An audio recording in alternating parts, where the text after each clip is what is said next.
Ever buy something from the dollar store with big plans and never use it? Yeah, that was me with this giant basket. Fast forward to fall, I've got throws and blankets everywhere, but no good way to store them. So I grabbed that $3 basket and decided to give it a makeover instead of buying a pricey new one. I wanted to give it a little more height, so I found these candle holders at Value Village for just $2. I added rapid grip glue to both the holders and the traced spots, then flipped the basket upside down to dry. Now for the fun part, paint. I used metallic antique bronze spray paint from a past project.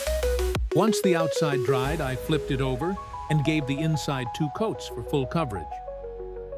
And here's the final result. My $5 upgraded basket turned chic blanket holder that looks straight out of a boutique.